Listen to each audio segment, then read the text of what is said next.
Hello and welcome back to your own YouTube channel it's for Hindi 121। ये जो हिंदी वाले phrases होते हैं ना, हिंदी वाले इडियम्स होते हैं, उनको करेंगे ट्रांसलेट। 8 स्टेटमेंट्स हैं, लेकिन let me tell you, 5 minute भी नहीं लगेंगे, फटाफट से कर देंगे इनको ट्रांसलेट। लेकिन उन सब के पहले आपने क्या करना है, सब्सक्राइब, लाइक और शेयर वो जरूर कर दीजिएगा। आइए करते हैं शुरुआत। उसका दिल टूट गया, अब इसे कैसे ट्रांसलेट करेंगे? वेल, सबसे पहली चीज तो उसका दिल तो अपने आप नहीं टूटा ना, किसी ने तो तोड़ा होगा, तो इसी वजह से हम यहाँ पर हिज हार्ट से शुरुआत करेंगे। ये ध्यान दीजिएगा, मैंने कई बार लोगों को इसे हर्ट बोलते हुए सुना है। हर्ट ये वाला वर्ड होता है जिसका मतलब होता है चोट लगना, मानसिक रूप से या फिर शारीरिक रूप से। अगर आप दिल की बात कर रहे हैं तो यहाँ पर हार्ट वर्ड का इस्तेमाल कीजिएगा। हिज हार्ट अब टूट गया, खुद नहीं टूटा होगा ऑब्वियसली, तो आप कहेंगे वॉज ब्रोकन, क्योंकि किसी और ने तोड़ा होगा, तो हम यहाँ पर पैसिव वॉइस का इस्तेमाल कर लेंगे। His heart was broken. मेरी बात को तूल मत दो, इसका क्या मतलब होता है? मतलब मेरी बात को बढ़ा चढ़ा कर मत कहो। और मत वाले सेंटेंस को आप हमेशा डोंट से स्टार्ट करते हैं, so don't.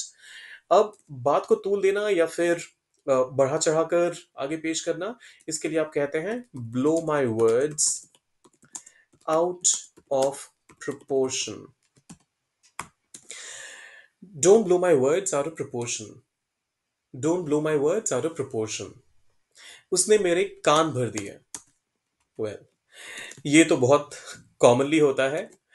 So he poisoned my ears. अब किसी ना किसी इंसान के खिलाफ ही भरे होंगे, तो आप कहेंगे against someone. He poisoned my ears against someone. He poisoned my ears against someone. वह मेरी नजर में गिर गया। अब इसे कैसे ट्रांसलेट करोगे? तो इसके लिए आप कहेंगे he lost respect. अब मेरी नजर में के लिए आप in my eyes भी कह सकते हैं, या फिर he lost respect भी काफी हद तक इस सेंस को कन्वे करेगा। So he lost respect in my eyes. He lost respect in my eyes. उसने अपनी गर्दन फंसा ली। मतलब खुद ही उसने अपने आप को एक ट्रबल वाली सिचुएशन में डाल दिया। So he got himself into trouble. He got himself into trouble.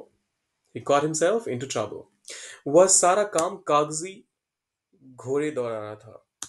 मतलब काम के बदले वो सारा टाइम बस पेपर वर्क में बिजी था।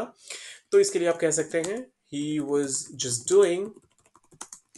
और कागजी घोड़े के लिए आप सुपरफिशियल पेपर वर्क का इस्तेमाल कर सकते हैं। He was just doing some sorry he was just doing superficial paper work. He was just doing some superficial paper work. फिर आता है उसने मुझे पलकों पर बिठा लिया। पलकों पर तो खैर कोई क्या ही बिठाएगा, तो इसके लिए आप कहेंगे ही ट्रीटेड मी विथ। अब किस चीज से? पलकों पर बिठाना मतलब बहुत ज्यादा मेरे लिए केयर दिखाना, बहुत ज्यादा मेरे लिए प्यार दिखाना। तो इसके लिए आप कहेंगे great affection and care. He treated me with great affection and care. वह हमेशा मुझे आंख दिखाता है। अब आंख दिखाने के लिए आप थ्रेटन वर्ड का इस्तेमाल कर सकते हैं। थ्रेटन। अब इसका इस्तेमाल करते हुए आपने इस सेंटेंस को करना है ट्रांसलेट, डालना है कमेंट बॉक्स में, और जाने से पहले सब्सक्राइब, लाइक और शेयर करके जाइएगा। मिलते हैं जल्दी।